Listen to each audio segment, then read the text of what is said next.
All right, so today we're going to talk about using active and passive voice. And active and passive voice is important in our writing. So before we get into the definitions and the uses of both active and passive voice, I'm going to ask you a question. Would you rather watch LeBron play basketball, or would you rather watch the 2 hours of basketball watching some random person sitting in the stands? Most of you, hopefully, answered to yourself that you would rather watch LeBron play basketball. So that would be taking on an active voice. So what is voice? Voice is the form a verb takes on to indicate whether the subject of the verb performs or receives the action. So last year, you talked about whether the subject of the sentence is doing the verb or whether the subject of the sentence is receiving that verb. So when we're talking about verbs and voice and active and passive voice, just remember that you're looking at whether or not the verb is indicating that the subject is performing or receiving the action. And like I said before, the two types of voice are going to be active and passive. So if you need to pause the video, feel free to pause it. I'm going to move on to the definition of active voice. You do need both bullets from the screen in your notes. Active voice is used to show that the subject of the sentence is performing or causing the action. So for example, if you look at the first sentence here, LeBron threw the basketball before the buzzer. The sentence is very clearly LeBron. And what did LeBron do? He threw it. As you can see, the sentence's subject is right next to the verb that in this case, he is performing. So LeBron is doing that action. He's causing the ball to be thrown before the buzzer. The second sentence, LeBron shot the basketball from the free throw line, shows again LeBron is the subject of the sentence. And what is LeBron doing? He's shooting the basketball. And lastly, LeBron scored 3 points. What did LeBron do? LeBron scored. So you need to have the definition up top for active voice, and then select one of these examples and make sure that you identify which is the subject and which is the direct verb that the subject of the sentence is performing. And again, feel free to pause the video whenever you might need to, but we're going to move right along to defining passive voice. Passive voice is used when the subject is the recipient of the action. And when you're using passive voice, it kind of sounds a little awkward and it sounds like you might be talking in like ye old English because it's not the way we normally talk. So for example, the ball was thrown by LeBron. LeBron is no longer the main action. He's receiving the action. So the ball is being thrown by him instead of him throwing the ball. So the sentence is kind of backwards compared to the other sentence from the last example. The basket was shot by LeBron. Again, it's the basket that is being shot, and who is it being shot by? LeBron. So again, just pick one of these sentences to write down as your examples for passive voice. We want to stay away from using passive voice. There are a few instances where you want to use passive voice, but those are very limited. So we're going to continue on.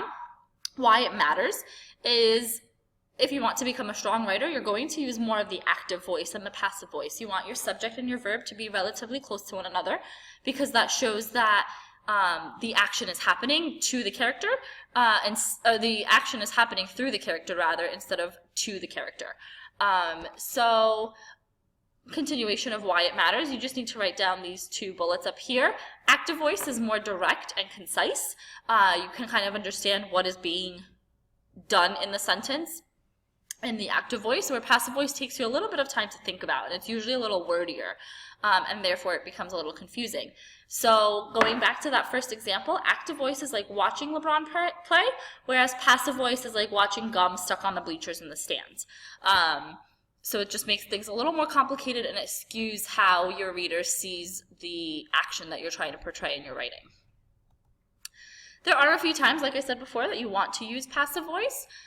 So you have 3 bullets here and then some examples. You definitely need to have the 3 bullets in your notes. Whether or not you want to write the examples is up to you. So you want to use passive voice when you're intentionally trying to hide the subject of a sentence. And this happens in politics. It also happens if you're trying to build suspense. So for example, a politician might say the mistake was made by someone. So instead of calling out the other candidate or the other politician, they would kind of imply it. And it would also help hide the blame. This is also good for using suspense. So if you're writing a suspenseful story or your hook is suspenseful, instead of saying June hid behind the closet, you can say the closet had a character hiding in it, and then you continue building that character, and then at the end of the paragraph you might reveal that that character is June. The second reason why you might want to use passive voice is to intentionally minimize the guilt of a subject. There are times where we do things that are wrong, and we write about things and characters that do things wrong. So when you're using passive voice, you might use it to minimize the guilt that that subject is feeling, or trying to take the blame off of them. So for example, a boyfriend who cheated might say, cheating was committed by me, which sounds a little weird, but it's a little less real than saying I cheated. When you say I cheated, the connotation that that gives off is that you actually did it and you're owning that mistake, whereas cheating was committed by me makes the reader think a little further, like, oh, maybe the other person thought it was someone else, or maybe it wasn't really cheating, or, you know, you start thinking about it a little more, and then therefore the guilt is not as maximized as it would be if you just said it in active voice. And then the last time you might want to use passive voice is to emphasize the main point of the message. So if, for example, your message is that children were harmed by the drunk driver, the main subject there, the focus, is the children. Whereas that sentence in active voice would read, the drunk driver harmed the children, and therefore the focus or the subject of the sentence becomes the drunk driver, and you might not want your reader to be focused on that. You might want your reader to be focused on the children, so therefore the children would come first in passive voice. So again, if you need to pause, feel free to do so to make sure that you have all 3 bullets written down. And we're going to move right along to the form of various passive voice verbs. You don't need to write these examples if you don't need to, but you do need to know that passive voice requires what we call a double verb, and it's always going to have some form of to be and some past participle of another verb. So for example, in active voice, John baked the bread. So who baked the bread? John. And what did John do? He baked. But if you change that to passive voice, you would have to also change the tense of the verb. So instead of making it just past tense, it would become past participle, because you're adding the past tense of the verb to be in front of it. So the bread was baked by John. There's bread that is still being baked and it's baked by John, but there's 2 different ways to go about how you communicate that to your reader. So you don't need to write this bullet down, but you do need to know the forms of to be that might be used with the communication of ideas with passive voice. So make sure that you have the forms of to be: am, is, are, was, were, be, being, and been. So any of these can be used in passive voice. While it's usually past participle, sometimes it can be using being and been in the sense that you're going to add the word have in front of it. So it doesn't always work that way, but most of the time you will have some form of to be, whether in past tense or in one of these tenses, to kind of help identify that the writing is written in passive voice. And the last thing that you need to write down is these various forms. So if you're in active voice saying is kicked, in passive voice that would be had been kicked. Or was kicked would be is going to be kicked. So if you were talking about the voice, depending on how you're going to use the form to be, you would have different variations from active to passive voice. So these are all of your active verbs, and these are all your passive verbs. So you can't rely on the fact that one of these forms of to be would make it active. You just have to kind of look at the sentence and the subject and the main verb of the sentence.